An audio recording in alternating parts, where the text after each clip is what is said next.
everyone, welcome back to my channel Medicos Learn and Grow Up. Today's topic, clinical feature of AIDS. It is an important topic as an exam point of view और as a medical student आपको ये बहुत important है कि आपको पता होना चाहिए कि एड्स का क्लिनिकल फीचर्स क्या क्या होते हैं। एड्स से जो पर्सन होता है, एड्स अफेक्टेड पर्सन, उसमें इसके क्लिनिकल फीचर्स के सिम्टम्स क्या क्या होते हैं। एज ए मेडिकल स्टूडेंट आपको ये पता होना चाहिए। देन स्टार्ट करते हैं। जो एड्स और HIV इन्फेक्टेड पर्सन होता है, जो एड्स होता है वो अफेक्ट करता है all body and organ system. वो किसी एक पर्टिकुलर पार्ट या पर्टिकुलर ऑर्गन को अफेक्ट नहीं करता है, ये पूरे ऑल द बॉडी, ओवरऑल पूरे बॉडी को अफेक्ट करता है। तो उसके क्लिनिकल फीचर्स क्या क्या होते हैं वो देखेंगे। First, wasting syndrome. Wasting syndrome में क्या होता है? Involuntary loss of body weight by more than 10%। मतलब जो एड्स अफेक्टेड पर्सन होता है उनका इनवॉलेंट्री लॉस होता है बॉडी वेट का, बहुत लॉस होता है बाय मोर देन 10%। कॉजेज़, इसका कॉज क्या है? माल न्यूट्रिशन होने की वजह से, इंक्रीज मेटाबॉलिक रेट, इनका मेटाबॉलिक रेट इंक्रीज हो जाने की वजह से, माल एब्जॉर्प्शन, एनोरेक्सिया और अपॉर्चुनिस्टिक इन्फेक्शन की वजह से। अपॉर्चुनिस्टिक इन्फेक्शन मतलब वो इन्फेक्शन होते हैं दैट अकर्स मोर ईजली और severely in the individual with weakened immune system. AIDS क्या होता है ये, इसमें क्या जो एड्स अफेक्टेड पर्सन होता है उनकी इम्यून क्या बहुत ज़्यादा वीकेंड हो जाती है, बहुत वीक हो जाती है, जिसकी वजह से इनको इन्फेक्शन ईजिली कॉज हो जाते हैं।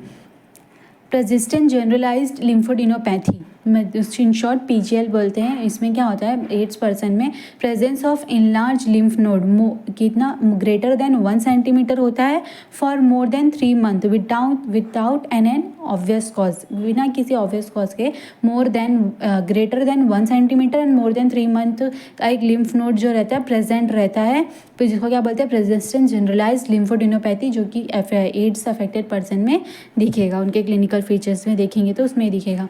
GIT lesions and manifestation. GIT में क्या क्या लीजन्स होते हैं, उसके मैनिफेस्टेशन क्या क्या है?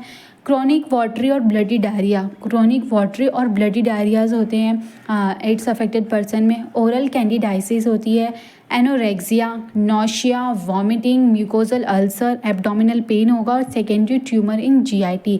सेकेंडरी ट्यूमर क्यों हो रहा है? बिकॉज ऑफ द ये GIT के प्रॉब्लम्स की वजह से ये ट्यूमर कॉज नहीं हो रहा है, इम्यून की डिफिशियंसी वजह से, इम्यून के वीकन होने की वजह से ये GIT में ट्यूमर कॉज हो रहा है। इसीलिए इसको क्या बोलते हैं? सेकेंडरी ट्यूमर बोलते हैं, सेकेंडरी ट्यूमर इन GIT। पल्मोनरी में क्या क्या इसका, क्योंकि ये पूरे ओवरऑल बॉडी को अफेक्ट कर रहा है तो ये सबको अफेक्ट करेगा, GIT को और इसके पल्मोनरी लंग्स को, हार्ट को, लीवर को, किडनी को, सबको ये अफेक्ट करता है। तो पल्मोनरी पे क्या करता है? लंग्स पे pulmonary lesion and manifestation develop in 50 to 75% of cases. जो एड्स अफेक्टेड पर्सन होता है उसमें पल्मोनरी लीजन्स डेवलप होते हैं 50 to 75% केसेस में।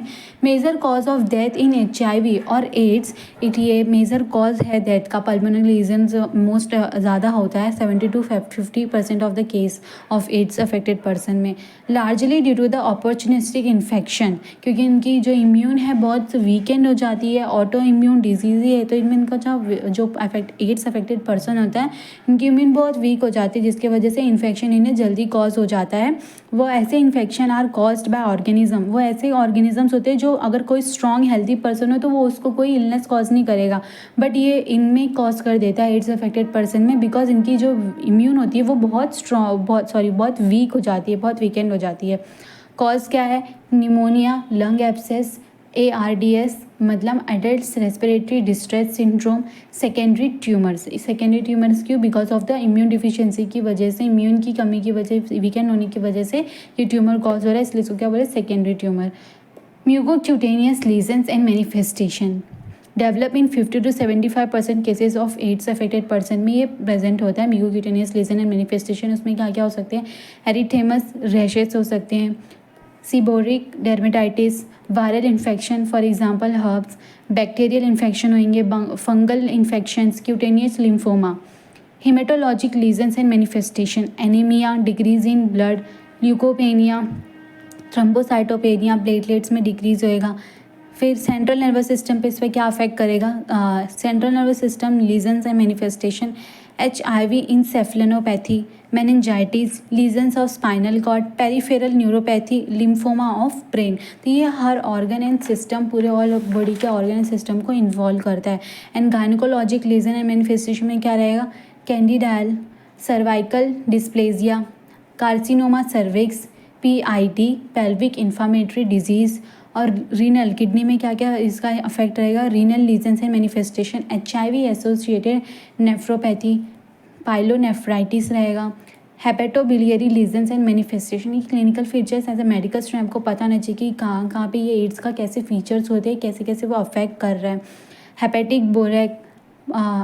हेपेटिक बी और सी स्टेटोसिस मतलब fatty livers, granulomatous hepatitis, opportunistic infection. Cardio heart पे क्या इसका अफेक्ट हो रहा है, कार्डियोवास्कुलर लीजन एंड मैनिफेस्टेशन पे HIV associated cardiomyopathy, pericardial effusions, lymphoma. Ophthalmic lesions में आई पे इसका क्या अफेक्ट हो रहा है, HIV retinopathy, secondary tumour. Musculoskeletal lesions, osteoporosis रहेगा मतलब बोन्स में पोर्स बन जाएंगे, ऑस्टियोमाइलाइटिस रहेगा। एंड इसका एंडोक्राइन लीजन्स पे क्या, एंडोक्राइन पे अगर इसका अफेक्ट होगा इसका तो क्या होएगा, हाइपोगोनेडिज्म हो जाएगा, लाइपोडिस्ट्रॉफी, एबनॉर्मलिटी ऑफ थायराइड फंक्शन हो जाएंगे। That's it. ये था क्लिनिकल फीचर ऑफ एड्स जो कि पूरे ओवरऑल बॉडी पे ही अफेक्ट करती है। तो हर एक ऑर्गन्स का हमने इसका क्लिनिकल फीचर्स क्या होता है एड्स का वो देखा। ये